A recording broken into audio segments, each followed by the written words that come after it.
उत्तराखंड में इन दिनों अंकिता हत्याकांड के बाद एक और आत्महत्या वाला विषय जितेंद्र कुमार उर्फ जितेंद्र सिंह नेगी की आत्महत्या को लेकर बवाल चल रहा है। और आप जानते हैं इसके पीछे क्या कुछ कारण बताए गए हैं।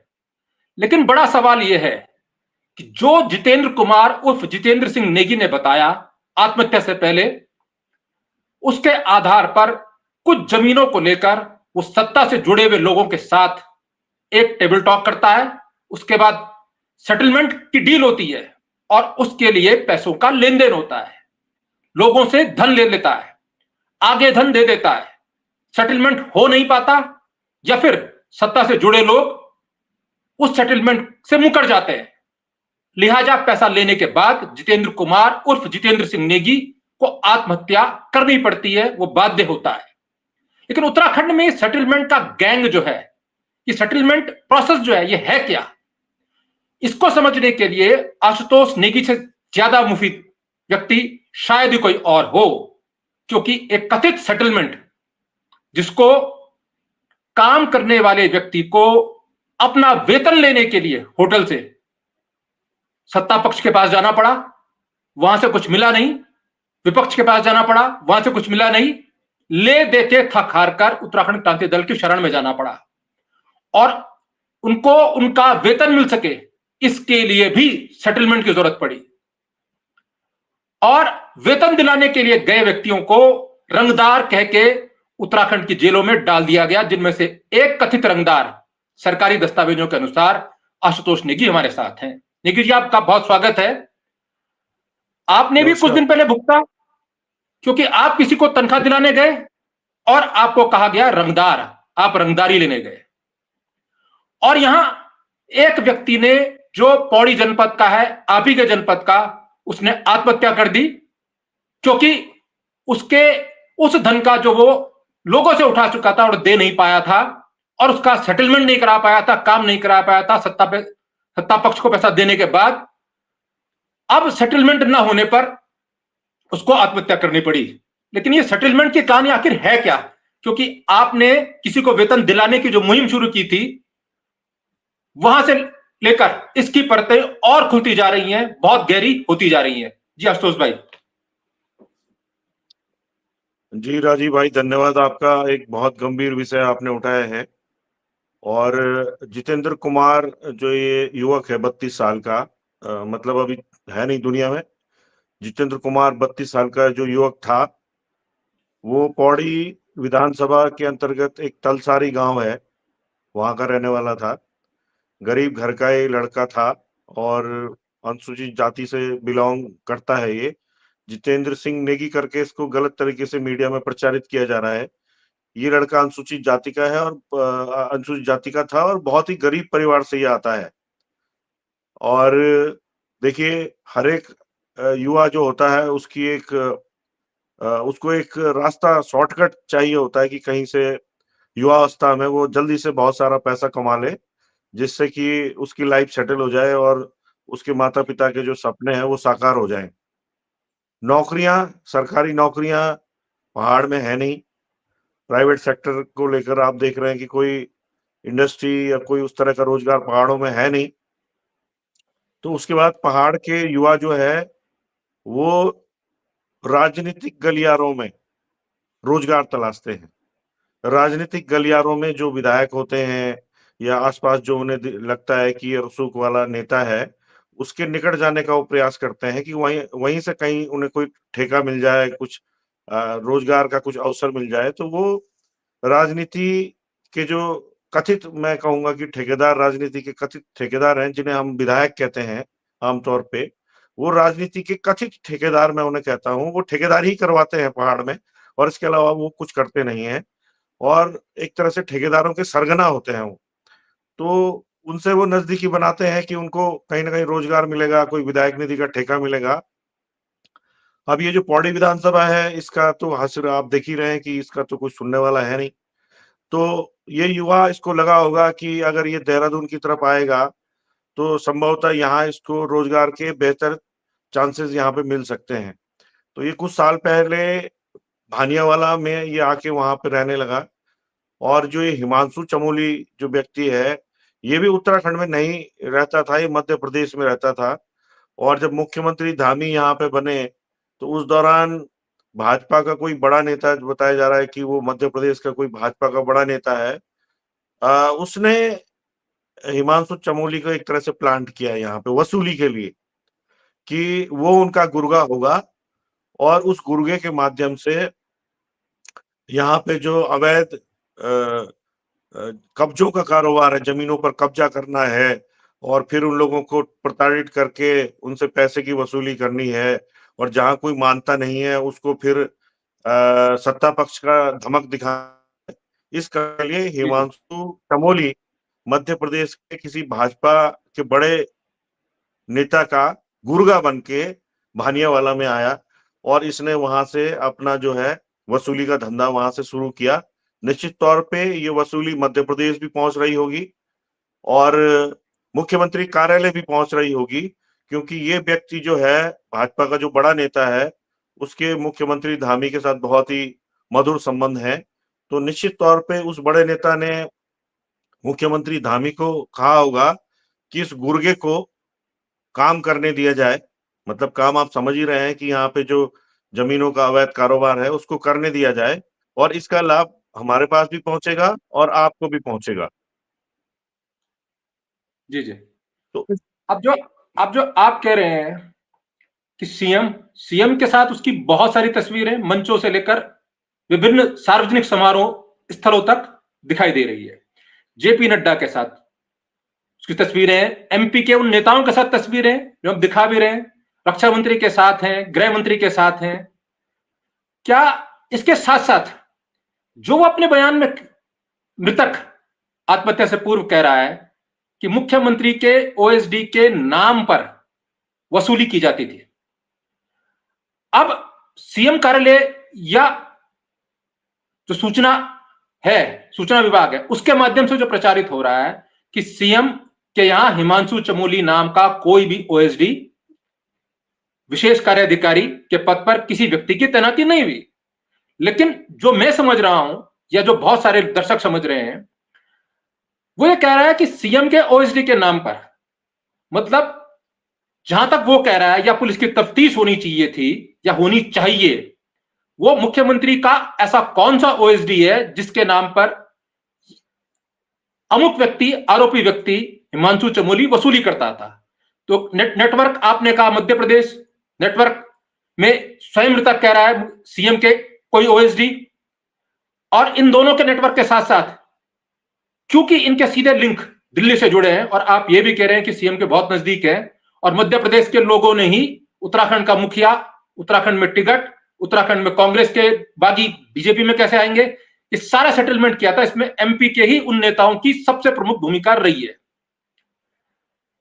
क्या ये एक छोटा सा मामला आपको लगता है कि एक व्यक्ति, उसका कोई नजदीकी थी, आपने कहा गुर्गा प्लांट किया गया एक नेता के साथ और उसने उसको कुछ आशीर्वाद दिया, सीएम कार्यालय में कुछ लोगों से मिलवाया और उसके बाद वो वसूली पे लग गया या सेटलमेंट के कारोबार पर लग गया, इतना भर है? या इसके तार एक पूरा नेक्सस है जो हो सकता है, जो इवन जो दिल्ली और दिल्ली में आला कमान? जी बिल्कुल, ये एक नेक्सस ही है। मैंने आपको बताया कि ये भाजपा का जो बड़ा नेता, मध्य प्रदेश का बड़ा नेता है, उसने इसे प्लांट किया यहाँ पे, और उसके माध्यम से कहीं ना कहीं मुख्यमंत्री धामी से नजदीकी इसकी बढ़ी। और जो आप कह रहे हैं कि मुख्यमंत्री कार्यालय ने तो मना कर दिया है कि इस तरह का ओएसडी कोई तैनात नहीं था, लेकिन अभी सोशल मीडिया में कई वीडियो इस तरह के घूम रहे हैं जिसमें हिमांशु चमोली सीधा सीएम को फोन लगा के बात कर रहा है, और फोन लगा रहा है और सीएम धामी एकदम फोन उठा रहे हैं तत्काल, एक ही घंटी जाने में, और उसके बाद वो अन्य लोगों से बात करा रहा है। इस तरह के वीडियो मैंने भी अपने पेज पे वो डाले हैं, तो वो लाखों लोगों ने उसे देखा है। और सीधा सीधा मतलब है कि अगर मुख्यमंत्री आपका फोन सीधा उठा रहा है, तो इसका मतलब वो आपके निकटस्थ तो है ही है। अब उसको आप ऑफिशियली उसको ओएसडी का पद दे न दें, ऑफ द रिकॉर्ड वो आपका ओएसडी है, आपका बहुत क्लोज है वो व्यक्ति। और यही नहीं है, थाना डोईवाला में कई शिकायतें हिमांशु चमोली के खिलाफ वहां पे दर्ज हुई है, जहां इसने कट्टा दिखा के कई युवकों को धमकाने की कोशिश की, रंगदारी करने की कोशिश की, मोबाइल महंगा 2 से 2.5 लाख रुपए का मोबाइल फ्री में देने की धमकी दी, नहीं दोगे तो फिर इन्होंने उस युवक के साथ मारपीट की और बाद में फिर दूसरा एक वीडियो जारी करके उसको धमका के जारी किया कि अब सारा मामला सेटल हो गया है, अब हमारे बीच कोई विवाद नहीं है। तो वो तमाम वीडियो अभी सोशल मीडिया में तैर रहे हैं, जिसमें कई भाजपा के ही जो डोईवाला क्षेत्र के नेता हैं, वो साफ तौर पे कह रहे हैं कि मुख्यमंत्री धामी अभी भी चेत जाइए, ये व्यक्ति आपके ओएसडी नाम से हरिद्वार से लेके ऋषिकेश से लेकर काशीपुर तक जो है वसूली का काम कर रहा है। ये कहता है कि मैं ओएसडी हूं धामी का, और इससे जो है मुख्यमंत्री धामी की छवि खराब हो रही है। तो भाजपा के जो स्थानीय डोईवाला क्षेत्र के नेता थे, लगातार मुख्यमंत्री धामी को चेता रहे थे कि ये व्यक्ति आपके नाम से अवैध वसूली कर रहा है, जमीन का अवैध धंधा कर रहा है, लोगों को धमका रहा है, मारपीट कर रहा है। उसके बावजूद अगर मुख्यमंत्री धामी ने कोई संज्ञान नहीं लिया, या ये कहेंगे कि उन बयानों से बिल्कुल ध्यान ही नहीं दिया या नजर फेर ली, तो आप समझ सकते हैं कि कहीं ना कहीं मुख्यमंत्री धामी इस मामले में पूरी तरीके से दोषी हैं, क्योंकि भाजपा के सारे नेता वहां से चिल्ला रहे थे। और अभी जो मुझे ताजा जानकारी मिली है कि अब जो उस क्षेत्र से सांसद हैं त्रिवेंद्र सिंह रावत, वो उस मामले को भाजपा के हाईकमान तक ले गए हैं कि मुख्यमंत्री धामी भी कहीं ना कहीं ये जो बड़ा अपराध पहाड़ के युवा के साथ हुआ है, उसमें संलिप्तता सीधा सीधा तौर पे मुख्यमंत्री धामी की दिखाई दे रही है, क्योंकि ये कई बार बात करते हुए डायरेक्ट दिखाई दे रहा है वीडियो में, और इस तरह के कई बयान भाजपा के स्थानीय नेताओं द्वारा दिए गए हैं कि ये मुख्यमंत्री धामी के नाम से वहां पे सारे अवैध धंधे कर रहा था, लोगों को धमका रहा था, और केवल डोईवाला क्षेत्र में ही नहीं धमका रहा था, हरिद्वार से लेकर काशीपुर तक इसका अवैध धंधों का कारोबार चल रहा था। और कई अधिकारियों ने मुझे फोन करके बताया है कि ये मुख्यमंत्री धामी की धमक से उनको धमकाता था। अब लोगों ने बोलना शुरू किया है, कार्यालय में आता था और बताता था कि मैं सीएम धामी का ओएसडी हूं, आप ये काम कर दीजिए, वो काम कर दीजिए। तो अब अधिकारी भी बोलने लगे हैं हरिद्वार क्षेत्र के, और हरिद्वार क्षेत्र के अधिकारियों में बड़ी दहशत थी इस स्थिति की। वहां पे इसका फोन आने का मतलब सीएम का फोन आना होता था। तो आप समझ सकते हैं कि इसका किस तरह का रसूख इसने अवैध तरीके से वहां पे बना रखा था। और ये भी पता चला है कि जो ये पैसे की उगाही कर रहा था, ये धीरे धीरे करके अपने को भाजपा का डोईवाला क्षेत्र से प्रत्याशी भी बता रहा था कि 2027 में सीएम धामी की कृपा दृष्टि से ये विधानसभा का चुनाव भी लड़ेगा। तो आप समझ सकते हैं, अगर इसकी इतनी हैकड़ी थी या इस तरह का इसने रसूख बना रखा था, और इसमें कहीं ना कहीं मुख्यमंत्री धामी से लेकर भाजपा का जो मध्य प्रदेश का वो बड़ा नेता है, दिल्ली तक जिस तरह से देख रहे हैं हम कि लगातार उनके स्वागत करता हुआ ये उत्तराखंड में दिखाई देता है, चाहे राजनाथ सिंह हो या कोई अन्य व्यक्ति हो। तो ये पूरा नेटवर्क या नेक्सस जिसे कहेंगे, ये कहीं ना कहीं इसको अब आगे जो है अगर ये सफल हो जाता, तो ये भविष्य में जिस तरह की कार्यशैली और जिस तरह का चाल चरित्र चेहरा भाजपा का दिखाई दे रहा है धामी सरकार का यहाँ उत्तराखंड में, उस हिसाब से सीएम धामी से शायद टिकट भी दिलवा देते डोईवाला का, और शायद ये जीत भी जाता, क्योंकि सारा कुछ तो पैसे के खेल से ही उत्तराखंड में चल रहा है, चाहे वो पैसा कहीं से भी आ रहा है। अवैध शराब के धंधे से आ रहा है, अवैध खनन के धंधे से आ रहा है, अवैध प्रॉपर्टी के कारोबार से आ रहा है। यही पैसा फिर जनता को प्रलोभन देने के लिए यूज होता है, और फिर जनता जो है क्षणिक लाभ के झांसे में आके 5 साल के लिए ऐसे व्यक्तियों को फिर जो है विधायक बना के अपने ऊपर बैठा देती है, और फिर यही लोग आगे फिर इसी तरीके से काम करते हुए इस प्रदेश के मैं कहूंगा कि मंत्री भी बन रहे हैं, और संभवतः मुख्यमंत्री भी बन चुके हैं, जिसका एग्जाम्पल सीधा सीधा धामी जी के रूप में आपके सामने है, जिन पर लगातार आरोप लगते रहे हैं कि वो उनका मुख्य काम जो है खनन कारोबार था, खनन व्यवसायी थे वो, और खनन में सब कुछ साफ सुथरा नहीं होता। तो आप समझ सकते हैं कि जिन सीढ़ियों से चढ़ के यही मैं मुख्यमंत्री आपसे धामी आगे बढ़े, वही रास्ता ये भी अपना रहा था। यही मैं आपसे समझना चाहता हूँ। सत्ता के पास खनन है, अब खनन को लेकर भी ये सवाल भी उठे, इवन विधानसभा तक भी उठे कि भाई कुछ जिलों का, खासतौर पर मैदानी जनपदों का सारा खनन किसी एक व्यक्ति को या एक कंपनी को, जो उत्तराखंड की नहीं, उसको दे दिया गया है। वो जिनको खनन पट्टा मिलेगा उनसे वसूली करेगी, फिर वो सरकार को देगी, जितना वो देगी, बाकी सब उसका। मतलब खनन गया। खनन आपके पास है सौर ऊर्जा के नाम पर जो प्लांट्स लग रहे हैं, और उन प्लांट्स के नाम पर जो स्थानीय ग्रामीण हैं, जो भू मालिक हैं, भूस्वामी हैं, जिनकी जमीनें बंजर हैं या उसका उपयोग करना चाहते हैं, उनके लिए वो स्कीम है। उसके बजाय अगर आप व्यापक रूप से देखेंगे, जितने भी बड़े प्लांट्स हैं उनमें वो किराएदार हैं, खेत मालिक किराएदार है, उसको कुछ कुछ किराया दिया जाता है, और उनके नाम पर किसको वो काम मिल रहे हैं, क्योंकि सत्ता के पास उतने बड़ी जो सब्सिडीज है, सब्सिडी मिल रही है सौर ऊर्जा को लगाने के लिए, उसके नाम पर सेटलमेंट हो रहे हैं, खनन पे सेटलमेंट हो रहे हैं, नौकरियों के नाम पर, प्रश्न पत्रों के नाम पर इतने सेटलमेंट्स दिखे हैं, वो भी सत्ता से जुड़े हुए लोगों के। बहुत सारे वर्ग हैं, सरकारी नौकरी, प्राइवेट नौकरी, ठेका, खनन, शराब, अवैध शराब।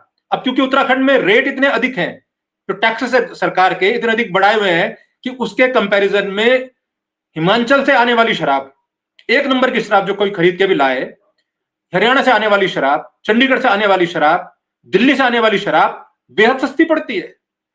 शादी ब्याह के लिए बड़े पैमाने पर शराब चाहिए होती है। तो एक तो वो जो ठेके हो ही नहीं रहे, जिनको जिनको पुराने ठेके मिले उन्हीं के साथ सेटलमेंट होता है, हर साल वो रिन्यू हो रहे हैं, एक सेटलमेंट वो हो रहे हैं। इसके अलावा अवैध शराब का कारोबार चल सके, इसके लिए रेट इतने अधिक बढ़ाए गए हैं कि अवैध शराब के कारोबारी तीनों चारों राज्यों से, जो बॉर्डर स्टेट्स हैं, वहां से उत्तराखंड आ सके। इवन नेपाल पुल पार करके बनबसा के आसपास आधे दाम पे शराब मिलती है। विकासनगर बॉर्डर में लोग पुल पार करके जाते हैं, अब पुल पार करके व्यक्ति जाएगा, पी के वापस आएगा, लेकिन पूरे उत्तराखंड में शराब। तो इतने सारे सेटलमेंट्स के कारोबार होने के बाद क्या सत्ता से जुड़े हुए वर्ग को इतने नीचे गिरना पड़ रहा है कि व्यक्ति को आत्महत्या करनी पड़ रही है? ऐसा क्यों? क्या ऐसा तो नहीं है कि ये कारोबार बांटे गए हैं, ये ऊपर के बड़े कारोबार जिन कथित नामों का आप ले रहे हैं ये करेंगे उसका सेटलमेंट, और जो स्थानीय या उत्तराखंड मूल के युवा हैं उनको हिमांशु चमोली की तरह बनाया जा रहा है?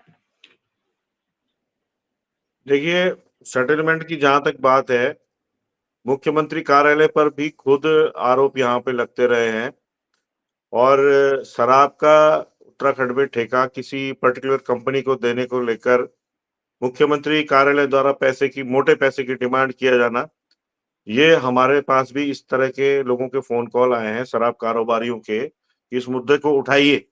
तो हमने कहा कि इसका प्रमाण आपको हमें देना होगा। तो उन्होंने कहा कि प्रमाण देंगे तो फिर हम तो मारे ही जाएंगे। तो निश्चित तौर पे मुख्यमंत्री कार्यालय कहीं पाक साफ नहीं है। जैसे मैं आपको बता रहा हूं कि जिस तरह से हिमांशु चमोली लगातार पिछले 3-4 साल से लगातार अवैध वसूली कर रहा था, और भाजपा के जो मैं कहूंगा कि जो अपना चाल चरित्र चेहरा जिन लोगों ने ठीक रखा हुआ है अभी तक, ऐसा तो नहीं है कि भाजपा में सारे ही लोग चरित्रहीन हो गए हैं, वहां अच्छे लोग भी हैं। हमारे ही कई मित्र भाजपा में हैं, बड़े दुखी हैं। वो लोग लगातार बोल रहे थे कि ये व्यक्ति जो है एक दिन मुख्यमंत्री धामी के लिए बहुत बड़ी दिक्कत पेश करेगा, और ये दिक्कत इसने पेश कर दी है। और मुख्यमंत्री धामी चुप थे। तो चुप रहना, मौन जो है, एक तरह से सहमति होती है। तो मुख्यमंत्री धामी खुद ये इस नेक्सस को कहीं ना कहीं पनाह दे रहे थे। ये बात स्पष्ट हो चुकी है। मैंने बताया कि जो मेरे सूत्र हैं उन्होंने कहा है कि इसमें जो है हाईकमान को लेकर जो हरिद्वार के सांसद है त्रिवेंद्र सिंह रावत जी, उन्होंने मुख्यमंत्री बदलने तक की वकालत वहां पे की है कि इस प्रदेश में कानून व्यवस्था की स्थिति चौपट है। यहाँ पे महिला अपराध जो है उसका ग्राफ इतना ज्यादा बढ़ चुका है कि देश में नंबर 1 उत्तराखंड हो चुका है। लगातार यहाँ पे हत्याएं हो रही हैं, यहाँ पे आत्महत्याएं हो रही हैं, महिला अपराध लगातार बढ़ रहे हैं।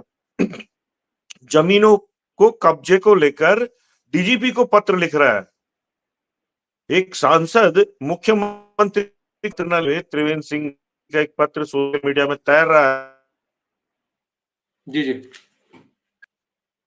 है कि वो जी, मुख्यमंत्री लिखना बेहतर नहीं समझते, तो वो सीधा डीजीपी लिख रहे हैं। तो आप समझ सकते हैं जब एक सांसद इस तरह से खुलकर बोल रहा है, तो अब जो हम कह रहे हैं वो बात फिर बहुत छोटी हो जाती है, क्योंकि जब एक सांसद की हाईकमान नहीं सुन रहा है तो इसका मतलब ये नेक्सस बहुत ही बड़ा है, बहुत बड़ा। अब जिसकी पहुंच संभवतः गृह मंत्री के कार्यालय तक भी हो सकती है, प्रधानमंत्री के कार्यालय तक भी हो सकती है। अब ये कहां तक है, ये तो समय बताएगा। अगर मैं समझता हूं कि ये इतना क्रिटिकल समय है कि इस प्रदेश में तुरंत राष्ट्रपति शासन लागू होने का समय है। इतने ज्यादा अपराध इस प्रदेश में लगातार बढ़ रहे हैं। अभी आपने कुछ दिन पहले देखा होगा कि एक शिक्षिका को घर में जाके पुलिस पीट आई, उसकी बेटी को भी पीट आई है नेहरू कॉलोनी क्षेत्र में, और अभी तक उन पुलिस कर्मियों पे कोई कार्रवाई नहीं हुई। तो उसके बाद ये जितेंद्र कुमार का मामला, उससे पहले जो है रोहित नेगी बीजेपी का एक कार्यकर्ता प्रेमनगर क्षेत्र में मारा गया, उससे पहले बिपिन रावत मारा गया, उससे पहले जो है केदार भंडारी पुलिस स्टेशन लक्ष्मण झूला से बता रहे हैं कि नदी में कूद गया। अरे नदी में कैसे कूद जाएगा कोई, आपकी पुलिस कस्टडी में है तो पुलिस कर्मियों की क्या जिम्मेदारी है वहां पे। उससे पहले अंकिता भंडारी।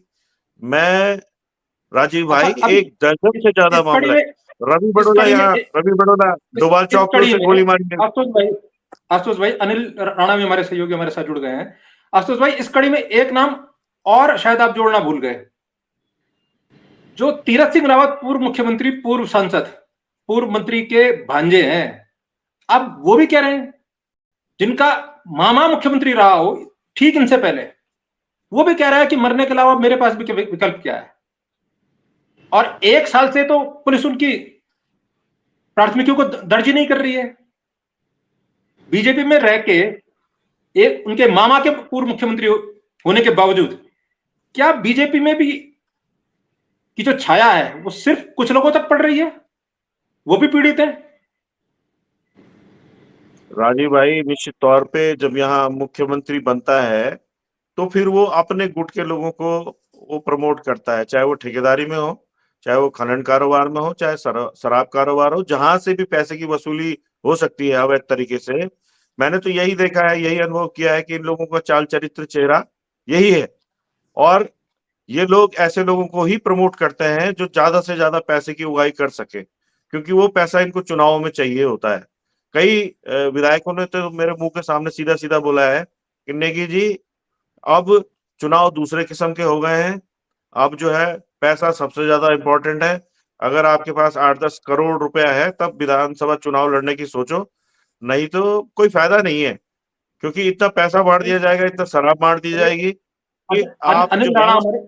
हमारे साथी वरिष्ठ पत्रकार अनिल राणा हमारे साथ जुड़े हुए हैं। राणा जी, अपडेट या प्रश्न या कोई सूचना आपके पास? नहीं नहीं, ना तो अपडेट है, ना प्रश्न है, ना सूचना है। बस मेरा यही एनालिसिस है पिछले कुछ दिनों में कि जिस तरह से हरीश रावत ने भी लगाया है कि आरोप किए दलाल तंत्र है। वाकई में दलाल तंत्र एक तरह से बढ़ गया है। जमीनों को, धंधों को लेकर ऐसा हो गया है कि उत्तराखंड में अब भू कानून की बात की थी, वो जो असली चीज है हरिद्वार वाला उसको छोड़ दिया, जो मेन इलाके हैं। अब सरकार की मंशा ही इसलिए गड़बड़ लगती है कि तीरथ सिंह रावत वाला उदाहरण आपने दिया, हरक सिंह रावत वाला उदाहरण भी अपने आप में बहुत बड़ा है कि उन्होंने खुद लगाया कि भाई ये खनन से पैसा जुटाते हैं। हरक सिंह रावत उस समय मंत्री थे ना उस सरकार में, तो अपनी सरकार की पोल पट्टी खोली रहे हैं। और उन्होंने साफ साफ बोला कि इसीलिए ईडी से भी नहीं डर रहे हरक सिंह रावत। वो इसलिए नहीं डर रहे हैं कि उन्हें पता है कि इनकी दुखती नस मेरे पे है, मैं कहीं ना कहीं इनकी पोल खोलूंगा तो शायद ये ईडी भी कुछ नहीं कर पाए। तो मेरा बस यही कहना है कि भाई उत्तराखंड में जो ये दलाल तंत्र बढ़ रहा है, जो सेटलमेंट वाला ये है, इसके लिए कहीं ना कहीं सरकार जिम्मेदार होती है। और इसलिए जिम्मेदार होती है कि उन चीजों को पनाह देती है। और जो अब आरोपी था, ये आपने एक बड़ा सवाल उठा दिया है कि जो हरक सिंह रावत ने कहा वो भी कथित तौर पर सेटलमेंट है, मंत्री बने रहने के लिए या मंत्री बनने के लिए। अब हरक सिंह रावत कह रहे हैं कि उगाई की बात हुई, मैं उगाई करके लाया, फिर मैंने जो है उगाई कहो या उसे चंदा कहो या दान कहो, और वो खुल के कह रहे हैं कोई अपनी खुशी से तो देता है नहीं, क्योंकि उसके मामले फंस जाते हैं, इसलिए मुझे भी ड्यूटी दी गई। तो मंत्री बने रहने के लिए बीजेपी के, वो तो हरक सिंह रावत तो वो बता रहे हैं जो ऑन चेक आया, जो बीजेपी के कोष में गया, बाकायदा बैंक में गया। लेकिन जो कैश आता है, बिलो टेबल आता है, उसका क्या? पर मंत्री बने रहने के लिए भी सेटलमेंट हो रहे हैं। और अगर मंत्री बने रहना और इतना आपने देना है तो आपने भी वसूली करनी है। लेकिन इन सबके बीच आप आशुतोष भाई गए थे, जो मृतक है जितेंद्र कुमार उर्फ जिसे मीडिया में कहा जा रहा है जितेंद्र सिंह नेगी, उनके घर पर, जहां उनका गांव है, और वहां आपकी उनकी बहन से भी बात हुई। लेकिन इस बीच जब आप बातचीत कर रहे थे, इस बीच एक और नाम आया, क्योंकि वो एक लंबे समय से ये व्यक्ति जो मृतक है वो संघर्ष भी करता था कूड़ेदान के लिए, और लखपत भंडारी जिनकी पत्नी मेयर हैं श्रीनगर की, उस कूड़ेदान या उनके गांव के निकट कूड़ा ना फेंका जाए उसको लेकर भी उनका विवाद चल रहा था। और लखपत भंडारी भले ही आज निर्दलीय तौर पर उनकी पत्नी जीती है टिकट न मिलने के बाद, लेकिन बीजेपी के एक हिस्से में उनका नेटवर्क किसी से कम नहीं है, ये आप भी जानते हैं। इतना अधिक है कि वो स्थानीय विधायक और मंत्री से तक भी टकराने में उन्होंने गुरेज नहीं बरती। क्या ये वाली मामला क्या है कि लखपत भंडारी से भी उनका टकराव चल रहा था, जितेंद्र कुमार का? जी जी, एक्चुअली वहां पे जो तलसारी गांव है, अगर आप तो खैर उस इलाके में आते जाते रहे हैं, मैं थोड़ा सा आपको समझा देता हूँ कहाँ पे गांव है ये। ठीक जी जो श्रीनगर जो शहर है, जो महापालिका है, उसका जो एंड इलाका है, जो कीर्तिनगर वाला क्षेत्र है, क्योंकि नदी पार टिहरी है और नदी के इस तरफ पौड़ी है। तो कीर्तिनगर पुल जो जब आप श्रीनगर से आते हैं तो एक सड़क जो है बिलकेदार की तरफ जाती है, उस लेफ्ट साइड में जाती है सड़क से ऊपर एक फिर दूसरा पुल पड़ता है, उसके लेफ्ट साइड से एक कच्ची सड़क निकलती है तलसारी गांव के लिए। तो वहां पे जो है श्रीनगर महापालिका ने कूड़ा संयंत्र मानकों का पूरा पूरा उल्लंघन करते हुए वहां पे लगा रखा है। मैं खुद देख के आया कि वहां पे कूड़ा वो लोग फेंक रहे हैं और उसका निस्तारण करने के बजाय कई बार वो आग लगा देते हैं और वो गंदगी पूरे रास्ते में भी जो भी ट्रक लेके जा रहे हो पड़ी हुई थी। तो उससे जो बदबू और जो धुआं निकलता है उससे ग्रामीण जो तलसारी गांव के हैं या आसपास के ग्रामीण है निश्चित रूप से परेशान हो रहे होंगे। तो ये युवक जो है पढ़ा लिखा युवक था, तो इसने विरोध किया होगा। उसके कई पत्राचार भी मैंने डीएम को देखे, तमाम उसने चिट्ठियां लिखी हुई थी। तो ये जानकारी मिली है कि वहां पे जो है लगातार उसको फिर लखपत भंडारी और उनके जो मैं कहूंगा उनके साथी जो हैं, जिसमें एक का नाम कैलाश रावत आ रहा है जो कि उफल्डा का रहने वाला है, उसने जो है बाकायदा फोन करके इसको जितेंद्र को धमकाया कि मैं तुम्हें गोली मार दूंगा। और उसकी कॉल रिकॉर्ड जितेंद्र के फोन पे थी और जैसे ही उसको पता चला कि इसने कॉल रिकॉर्ड कर ली है तो वो इसका फोन छीन के ले गया। फिर मामला पुलिस स्टेशन श्रीनगर के पास पहुंचा और वहां से शायद वो जो कॉल रिकॉर्ड थी वो पता नहीं अब मौजूद है कि नहीं, लेकिन उसने पत्र में लिखा हुआ है जो उसने जिलाधिकारी को 22 जुलाई को रिसीव करा रखा है। बड़ा ही महत्वपूर्ण पत्र है, आप चाहेंगे तो मैं आपको भी व्हाट्सएप कर दूंगा। उसमें जी उसने साफ तौर पर लिखा हुआ है कि लखपत भंडारी और उसके जो ये साथी हैं, इनसे उसको जान का खतरा है। ये लोग पहले भी उसको गोली मारने की धमकी दे चुके हैं कैलाश रावत, और इन्होंने एक दिन उसको जेल भी भिजवाया था किसी फर्जी मामले में कि ये प्रेशर में आके एक आध बार जेल चला जाएगा तो शायद फिर कूड़े का विरोध करना बंद कर देगा। तो लखपत भंडारी और उनका जो ये पूरा वहां पे साथी हैं, वो भी कहीं ना कहीं जो है उनके भी तार इस मामले से जुड़े हुए हैं। और जब इसने वीडियो जारी किया 18 तारीख को, 18 अगस्त को, 21 तारीख की रात को, मतलब 20 और 21 तारीख की रात को जो है बुध और बृहस्पति के बीच में ये मौत हुई है इसकी, लगभग 3-4 बजे के आसपास जो जानकारी मिली है। पीएम रिपोर्ट जी अभी जी नहीं आई है, लेकिन जानकारी जो मिली है कि 20 और 21 तारीख की सुबह के बीच में जो है, 20 तारीख की रात और 21 तारीख की सुबह के बीच में ये 3-4 बजे मौत हुई है जितेंद्र की। तो लगातार जो है इस तरह के चीजें निकल के आ रही हैं कि जो वीडियो है, खासतौर पे जिस वीडियो को आपने देखा कि वो सोशल मीडिया में वायरल हुआ, जिसमें कह रहा था कि हिमांशु चमोली की तुम्हारी वजह से मेरे को मरना पड़ रहा है, उस वीडियो के अंतिम हिस्से में ये साफ तौर पे कह रहा है कि कुछ लोगों ने इस पर हमला किया था और हिमांशु इसकी उनसे यारी दोस्ती, मतलब हिमांशु चमोली की उनसे यारी दोस्ती। तो क्या ये लोग लखपत भंडारी के नजदीकी कैलाश रावत और तमाम लोग थे? अगर ऐसा है तो क्या ये संभव है कि क्योंकि ये वीडियो बन चुका था और इसी की आड़ पे ये हत्या का मामला भी हो सकता है? क्योंकि मैं अभी तक समझता हूं कि इसके अगर दोस्त इसको रात को लेके जा रहे हैं और ये बोल रहा है लगातार कि मैं मर जाऊंगा, तो दोस्त भी अलर्ट होंगे कि कहीं इसके पास गन मत दो। मतलब दोस्तों को पता है कि ऐसा कुछ कर सकता है, तो फिर दोस्त बंदूक उसके पास कैसे दे सकते हैं? राजीव भाई, क्या आपको लगता है कि हम, अगर आप मेरे मित्र हैं और मैं आपके साथ में हूं या 2-3 लोग हम हैं और आप लगातार इस तरह के मानसिक स्थिति है आपकी कि आप कुछ गलत कर सकते हो अपने साथ, तो हम सबसे पहले तो बंदूक ही आपसे छीन लेंगे।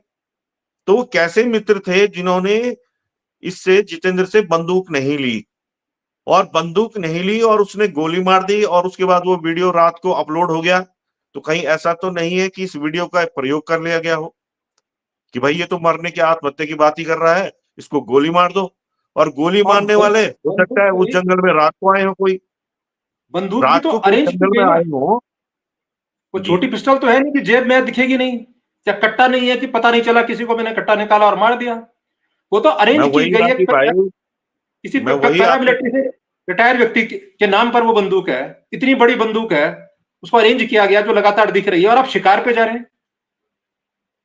मैं ये कह रहा हूँ राजीव भाई की जो बंदूक है वो आप समझ ही सकते हैं कि कम से कम 3-4 फीट की तो बंदूक होती है, उससे बड़ी होती है, नाली तो उसकी काफी लंबी होती है। अगर आदमी बैठा हुआ है तो उसके बगल में रखी हुई है, तो वो पहले फायर ही कैसे करेगा उसको, क्योंकि उसकी नाली तो ऊपर होगी। और अगर वो झुक के करता है तो फिर गोली यहां से ऊपर को चलनी चाहिए, ऐसे में नहीं चलनी चाहिए। अब पीएम रिपोर्ट के बाद पता चलेगा कि गोली गर्दन से ऊपर को चली है या यू में चली है। अगर यू में चली है राजीव भाई, तो निश्चित तौर पे उसका मर्डर हुआ है। फिर मैं स्वीकार करने को तैयार नहीं हूं। अगर गोली की दिशा ये है तो बंदूक से गोली इस दिशा में नहीं चल सकती। इतना तो क्राइम का वो करते करते इतना तो नॉलेज मुझे भी हो गया कि इस तरह से नहीं चल सकती, ऐसे पिस्टल से ही चल सकती है। बंदूक से चलेगी तो आप यूं चलेगी। बड़ी बड़ी गन जो है कैसे चलेगी, उसके लिए जगह भी होनी चाहिए गाड़ी में। जगह भी हो और चलो यूं में चलाई तो फिर यूं में चलनी चाहिए, यूं में नहीं चल सकती। तो ये पीएम रिपोर्ट के बाद जब आ जाएगी तो सब चीज साफ होंगी कि क्या था। और ये भी एक संभव है कि रात जब ये लोग आप इसको जंगल आपको में मैंने लेके गए शिकार आपका के बहाने। समय काफी ले लिया आशुतोष भाई, एक कट शॉर्ट में आपसे पूछ रहा हूं। ये संभव है कि एक पैरामिलिट्री से रिटायर्ड व्यक्ति, सेवानिवृत्त व्यक्ति, जिसने इतने साल नौकरी की हो, जिसको सारे गन्स का, आर्म्स एंड एमुनिशंस का पता है, जिसका लाइसेंस जम्मू का है, कश्मीर का है, अभी ट्रांसफर नहीं हुआ है, वो ऐसे व्यक्ति को शिकार के नाम पर, क्योंकि शिकार वैध तो है नहीं, एक और क्राइम है कि आप जंगली जानवर को की हत्या कर रहे हो, उसके लिए आपको अपनी बंदूक दे दे। ये कितना इतना आसान है। एक व्यक्ति जिसने जीवन भर नौकरी की हो, स्वयं ना जाके अपनी बंदूक अपने पास नहीं, दूसरा यूज कर रहा है, दूसरे को दे दे।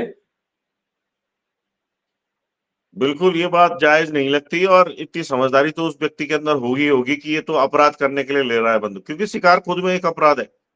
तो एक नौकरी पेशा व्यक्ति जिसने नौकरी की है और फौज में नौकरी करी है, और तो वो व्यक्ति अपनी बंदूक कैसे दे रहा है, ये सारे जांच का विषय है। और ये भी संभव है राजीव भाई कि अगर हत्या हुई है तो रात को जंगल में अगर ये लोग जा रहे हैं और ये सूचना इन हिमांशु चमोली के साथियों को, या जिस तरह से कैलाश रावत के बारे में नाम आ रहा है, तो ये लोग जंगल में भी घेर के उसको मार सकते हैं।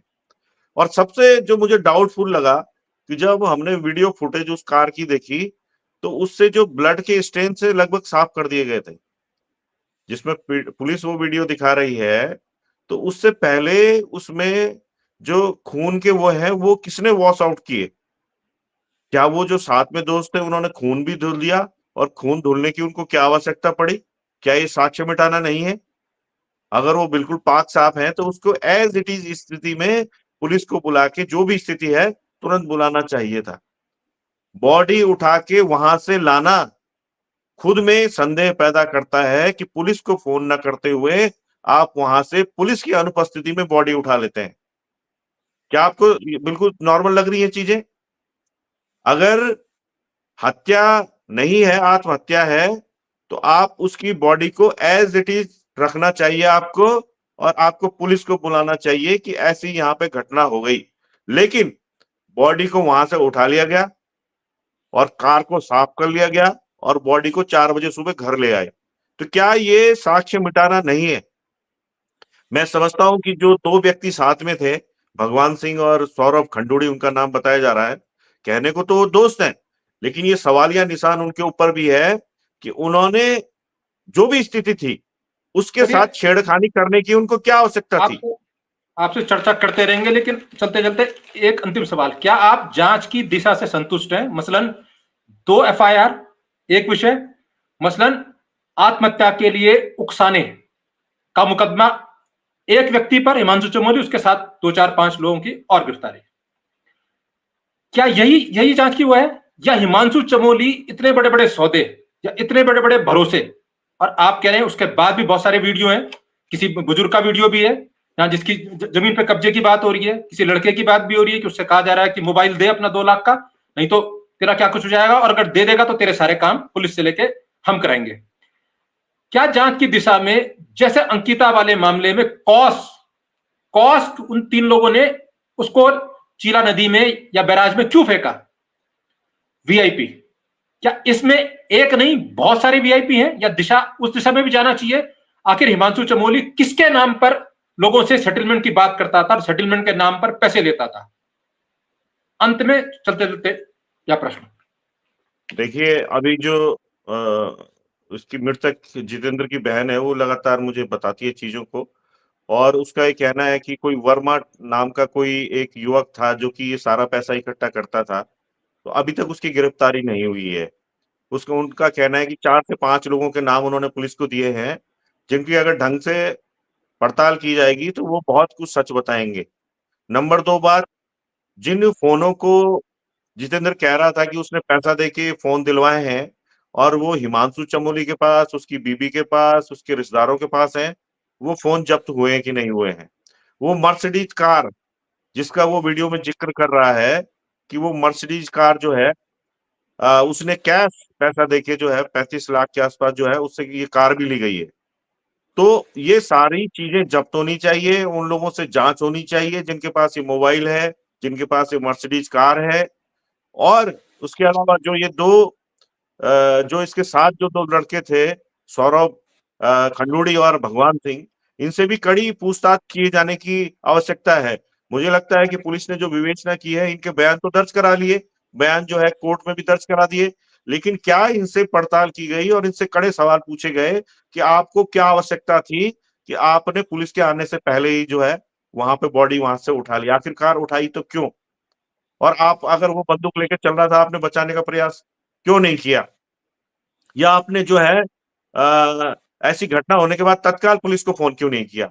ये जो डिले किया गया है राजीव भाई, 3 बजे रात ये घटना हो गई है, और आप जो है 8 बजे, जो पुलिस एसएसपी लोकेश्वर सिंह का कहना है कि 8 बजे पुलिस को फोन आया, तो 5 घंटे में तो बहुत सारे साक्ष्य मिटाए जा सकते हैं। और मैं चाहूंगा कि इसमें जो लोकेश्वर सिंह एसएसपी पौड़ी है, युवा एसएसपी है, ये इसमें ईमानदारी से विवेचना करेंगे तो उनका भी नाम होगा आगे, वो उनकी जो पदोन्नति होनी है उसमें भी ये अच्छा रहेगा। लेकिन क्या उनको ईमानदारी से काम करने दिया जाएगा, ये बहुत बड़ा सवाल है। क्योंकि आप अंकिता भंडारी के टाइम से देखते आए हैं कि मुख्यमंत्री कार्यालय से, डीजीपी स्तर से लगातार जो ईमानदार पुलिस अधिकारी होते हैं उन पर भी दबाव बनाया जाता है। लेकिन राजीव भाई, हमारे पास भी जो भी इनपुट आएगा तत्काल हम आपसे साझा करेंगे, और कम से कम मीडिया वॉर तो हम इस मामले में छेड़ेंगे ही छेड़ेंगे। बाकी जनता है, जनता आंदोलित भी है। श्रीनगर में कल भी कैंडल मार्च निकाला गया, और ये बात केवल इतनी सी नहीं है, और मैंने अभी तक इसे आत्महत्या नहीं माना है, ये गोली से मौत हुई है। और मैंने अभी अपने जो मेरा अखबार है जागो उत्तराखंड, कवर स्टोरी भी ये छापी है कि जितेंद्र की गोली लगने से मौत। बड़ा सवाल ये, गोली जितेंद्र ने खुद को मारी या किसी ने उसको मारी, ये सवाल है।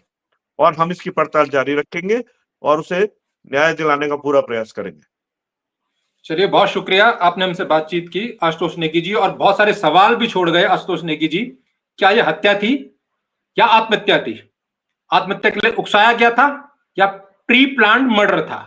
क्योंकि ये आशुतोष नेगी जी और इनके साथी जो वहां विषय को देख रहे हैं ऑन द स्पॉट, उनको शक है कि आत्महत्या नहीं, आत्महत्या के बयान मीडिया में जारी होने के बाद प्री प्लान्ड मर्डर भी हो सकता है, क्योंकि साक्ष्य छुपाए गए। और साक्ष्य के साथ साथ जो सवाल इन्होंने उठाए, क्या पुलिस को ईमानदारी से काम करने दिया जाएगा? और तस्वीरें आपने भी देखी हैं, जब उनकी शव यात्रा निकल रही थी उस दौरान उनकी बहन को किस तरह से भाग के महिला पुलिसकर्मी, इवन कुछ पुलिसकर्मी भी आए, बार बार उन्हें बोलने, वो कैमरों के आगे बोल ना सके, वो प्रदर्शन के लिए जा रही है वो कर ना सके, उनको रोका जा रहा था। तो पहले से ही पुलिस को कैसे अज्यूम हो गया था कि कुछ ऐसा बोल देंगी जो खतरनाक हो सकता है ऑन द स्पॉट पे? तो पुलिस का रोल वहां से ही संदेशपद लगता है कि क्या जो नए कप्तान हैं, क्या ये उनके निर्देश दिया, उनको निर्देश दिए गए थे, या उनके जो मातहत हैं वो स्वयं ऊपर से निर्देश लेके अपने पुलिसकर्मी, खासतौर पर महिला कांस्टेबलों को निर्देश दे रहे थे कि इनकी बहन को न बोलने दिया जाए? और इन सवालों के बीच क्या तो 2-4-5 गिरफ्तारी हुई है, और आशुतोष नेगी जी कह रहे हैं कुछ गिरफ्तारियां अभी भी नहीं हुई है। क्या इनसे इतिश्री हो जाएगी? क्या एक हिमांशु चमोली के अरेस्ट होने के बाद उत्तराखंड में कथित सेटलमेंट गैंग, जिसका सत्ता से कनेक्शन है या सत्ता की जो धमक दिखाकर सेटलमेंट के नाम पर लोगों से उगाही करता है, क्या सिर्फ एक हिमांशु चमोली और उसके कुछ गुर्गे, उसके कुछ चेले, 8-10 उसके फाइटर्स, बाउंसर्स यही है, और उत्तराखंड में को मुक्ति मिल गई है फिलहाल जब तक वो जेल में है ऐसे गैंगों से? या बहुत बड़े पैमाने पर बहुत सारे हिमांशु चमोली जैसे लोग, सत्ता से जुड़े हुए विभिन्न लोग अब भी एक्टिव है, सेटलमेंट के नाम पर, दादागिरी के नाम पर, सत्ता कनेक्शन के नाम पर? क्या यह खेल अनवरत जारी है या यह समाप्त हो गया है? जब तक हिमांशु चमोली जेल में है, वो बाहर आएगा तो फिर से करेगा, यह और बात है। यह बड़ा सवाल है।